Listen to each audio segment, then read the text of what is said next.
সংবাদ সবাইকে স্বাগত জানাচ্ছি। আমি ফিরোজ তোহা। শুরুতেই সংবাদ শিরোনাম।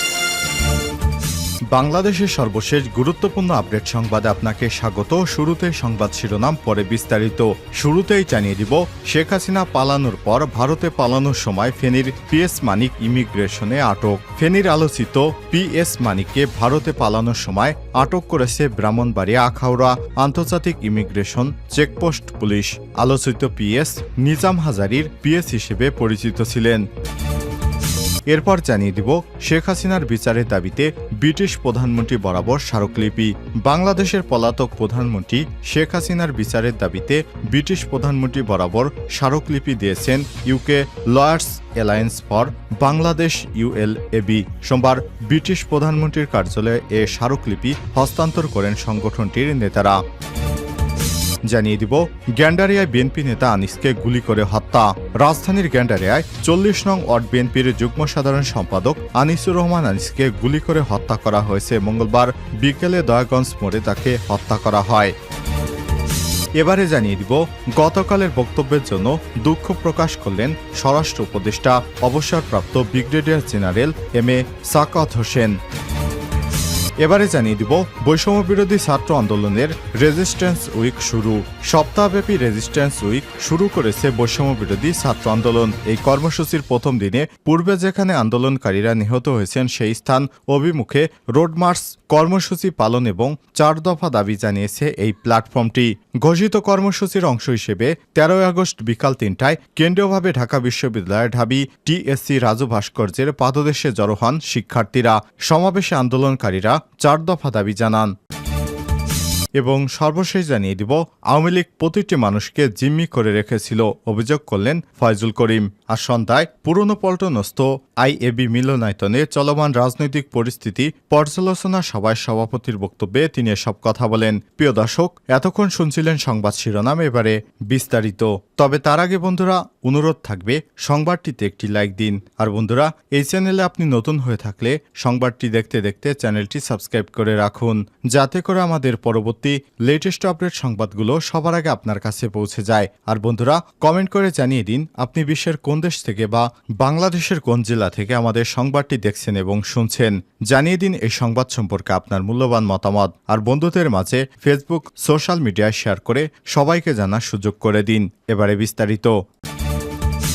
ভারতে পালানোর সময় ফেনীর পিএস মানিক ইমিগ্রেশনও গ্রেপ্তার। ফেনীর আলোচিত পিএস মানিককে ভারতে পালানোর সময় আটক করেছে ব্রাহ্মণবাড়িয়া আখাউড়া আন্তর্জাতিক ইমিগ্রেশন চেকপোস্ট পুলিশ। সোমবার 12 আগস্ট দুপুরে তিনি আখাউড়া আন্তর্জাতিক ইমিগ্রেশন চেকপোস্টে এলে তার ভারতে যা আটকে দেয় ইমিগ্রেশন কর্তৃপক্ষ। আখাউড়া আন্তর্জাতিক ইমিগ্রেশন চেকপোস্ট সূত্র থেকে জানা গেছে, বেলা 12:30টার দিকে সড়কপথে আখাউড়া আন্তর্জাতিক ইমিগ্রেশন চেকপোস্টে আসেন মোহাম্মদ ফরিদ মানিক ওরফে পিএস মানিক। তিনি কাস্টমস এবং বিজিবির কাজ শেষ করে যান ইমিগ্রেশন কার্যালয়ে। সেখানে তাকে ইমিগ্রেশন ইনচার্জের রুমে বসে ঊর্ধ্বতন কর্তৃপক্ষকে তার বিষয়ে জানানো হয়। আখাউড়া আন্তর্জাতিক ইমিগ্রেশন চেকপোস্টের ইনচার্জ মোহাম্মদ খায়রুল আলম কালবেলাকে বলেছেন, মোহাম্মদ ফরিদ মিয়া ওরফে পিএস মানিক এসেছে এ পথে আগরতলা যাওয়ার জন্য। নিষেধাজ্ঞার কারণে তাকে আগরতলায় যেতে দেওয়া হয়নি। মোহাম্মদ ফরিদ মানিকের ভ্রমণ ভিসা রয়েছে। আমরা ঊর্ধ্বতন কর্তৃপক্ষকে তার বিষয়ে জানিয়েছি। এখন তাকে বসিয়ে রাখা হয়েছে ঊর্ধ্বতন কর্তৃপক্ষের সিদ্ধান্তের অপেক্ষায়। অভিযোগ রয়েছে, ফেনী জেলা আওয়ামী লীগের সাধারণ সম্পাদক এবং ফেনী 2 আসনের সাবেক এমপি নিজামুদ্দিন হাজারীর হয়ে নানা অপকর্ম করে এলাকায় আলোচিত মোহাম্মদ ফরিদ মানিক ওরফে পিএস মানিক। শেখ হাসিনার বিচারের দাবিতে ব্রিটিশ প্রধানমন্ত্রী বরাবর স্মারকলিপি। শেখ হাসিনার বিচারের দাবিতে ব্রিটিশ প্রধানমন্ত্রী বরাবর স্মারকলিপি দিয়েছে UK lawyers alliance for Bangladesh ULAB। সোমবার ব্রিটিশ প্রধানমন্ত্রীর কার্যালয়ে এ স্মারকলিপি হস্তান্তর করেন সংগঠনটির নেতারা। শেখ হাসিনা এবং তার মন্ত্রিপরিষদ সদস্যসহ হত্যা এবং গুমের সঙ্গে জড়িত সকল অপরাধীদের সুষ্ঠু বিচারের আওতায় আনার দাবিতে ইংল্যান্ডে বসবাসরত আইনজীবীদের সংগঠন ইউকে লয়ার্স অ্যালায়েন্স ফর বাংলাদেশের পক্ষ থেকে ব্রিটিশ সরকারের বরাবর স্মারকলিপি প্রদান করা হয়েছে। এতে বলা হয়েছে, গত 15 বছরে সকল গুম এবং খুনের বিচারের জন্য জাতিসংঘের অধীনে একটি তদন্ত কমিটি গঠন, আন্তর্জাতিক অপরাধ আদালতে খুনি হাসিনার বিচারের ব্যবস্থা করা, শেখ হাসিনা এবং তার সহযোগীদের ইউকেতে কোনো প্রকার রাজনৈতিক আশ্রয় প্রদান না করা, শেখ হাসিনা এবং তার সহযোগীদের হাজার হাজার কোটি টাকা পাচার করে ইংল্যান্ডে যেসব সম্পদের পাহাড় গড়ে তুলেছে তা বাজেয়াপ্ত করা এবং তাদের বিচারের আওতায় আনা। স্মারকলিপি প্রদান করেন barrister Hamidul Haque Afindi Liton, barrister Mohammad Fakhrul Islam, barrister Saifuddin Khaled, barrister Iqbal Hossain, barrister Nurul Gaffar এবং ব্যারিস্টার সেলিম খান। গ্যান্ডারিয়ায় বিএনপি নেতা আনিসকে গুলি করে হত্যা। রাজধানীর গ্যান্ডারিয়ায় ৪০ নং ওয়ার্ড বিএনপির যুগ্ম সাধারণ সম্পাদক আনিসুর রহমান আনিসকে গুলি করে হত্যা করা হয়েছে। মঙ্গলবার বিকেলে দয়াগঞ্জ মোড়ে তাকে হত্যা করা হয়। গ্যান্ডারিয়া থানা বিএনপির সভাপতি মকবুল হোসেন টিপু অভিযোগ করে বলেছেন, মঙ্গলবার বিকেলে দয়াগঞ্জ মোড়ে বিএনপি নেতা আনিসের উপর অতর্কিত হামলা চালায় স্থানীয় যুবলীগের কর্মীরা। এ সময় খুব কাছ থেকে তাকে গুলি করে হত্যা করা হয়। আহত অবস্থায় তাকে ঢাকা মেডিকেল কলেজ হাসপাতালে নেওয়া হলে কর্তব্যরত চিকিৎসক তাকে মৃত ঘোষণা করেন। খবর পেয়ে ঘটনাস্থলে যায় পুলিশ, বিজিবি এবং সেনাবাহিনী। তবে এই ঘটনায় তৎক্ষণাৎ কাউকে গ্রেপ্তার করা সম্ভব হয়নি। গতকালের বক্তব্যের জন্য দুঃখ প্রকাশ স্বরাষ্ট্র উপদেষ্টার।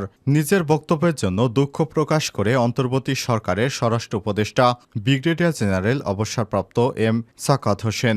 অনেক কথার মধ্যে অনেক কথা চলে আসে। যদি আমি এমন কোনো কথা বলে থাকি সেটা ভুল বুঝেছেন, সেটার জন্য আমি দুঃখিত।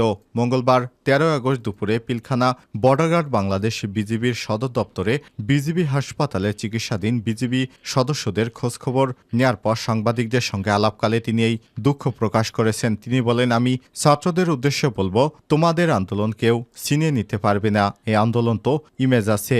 স্বরাষ্ট্র উপদেষ্টা আরও বলেন, পুলিশ খুব অনুতপ্ত। আমি এখানে অর্থাৎ পিলখানা আসার সময় দেখলাম পুলিশের সঙ্গে ছাত্ররা কাজ করছে। পুলিশকে যারা দানব বানিয়েছে তাদের অবশ্যই বিচার হবে।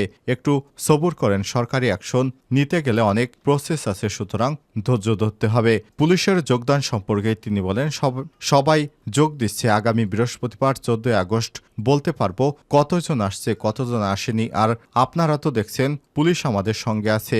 ছাত্র আন্দোলনে মৃত্যুর ঘটনায় অভিযুক্ত পুলিশদের বিরুদ্ধে সরকারি নীতি অনুযায়ী ব্যবস্থা নেওয়া হচ্ছে জানিয়ে তিনি বলেন, এরই মধ্যে রাষ্ট্রপতির কাছে একটি তালিকা দেওয়া হয়েছে। বাকিদের তালিকা প্রস্তুত করা হচ্ছে। ইতিমধ্যেই পুলিশ কমিশন তৈরির ব্যাপারে আলোচনা হয়েছে। কমিশন হয়ে গেলে সে নিয়মে পুলিশ চলবে। এ সময় তিনি আরো বলেন, পুলিশ আমাকে বলেছে এই ইউনিফর্ম পরে একদিনও বের হতে চাই না, আমরা লজ্জা পাই। আমি বলেছি এটার জন্য তো সময় লাগবে।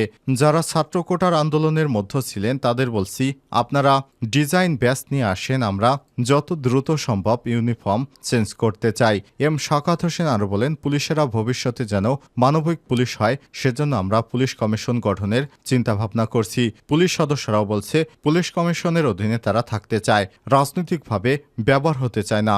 আগামী ১৫ আগস্ট ছুটির বিষয়ে জানতে চাইলে তিনি বলেন, এখনো কোনো সিদ্ধান্ত হয়নি। পরে এ বিষয়ে জানা যায় আগামী ১৫ আগস্ট ছুটি বাতিল করা হয়েছে। আগামীকাল অফিস আদালত ১৫ তারিখে চলবে। বৈষম্যবিরোধী ছাত্র আন্দোলনের রেজিস্ট্যান্স উইক শুরু। সপ্তাহব্যাপী রেজিস্ট্যান্স উইক শুরু করেছেন বৈষম্যবিরোধী ছাত্র আন্দোলনের নেতারা। এই কর্মসূচির প্রথম দিনে পূর্ব যেখানে আন্দোলনকারীরা নিহত হয়েছেন সেই স্থানে অভিমুখে রোডমার্চ কর্মসূচি পালন এবং ৪ দফা দাবি জানিয়েছে এই প্ল্যাটফর্মটি।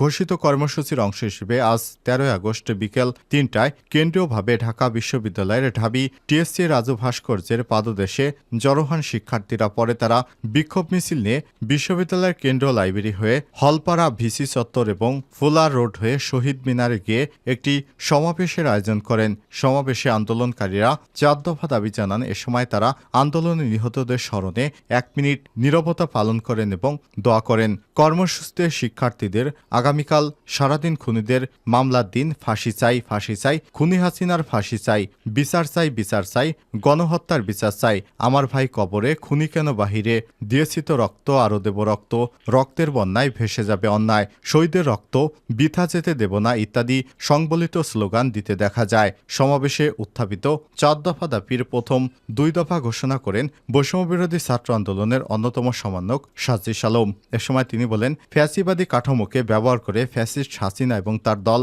এবং সরকার যে হত্যাকাণ্ড চালিয়েছে সেগুলোর দ্রুত বিচার নিশ্চিত করতে হবে। বিশেষ করে ট্রাইব্যুনাল গঠন করতে হবে।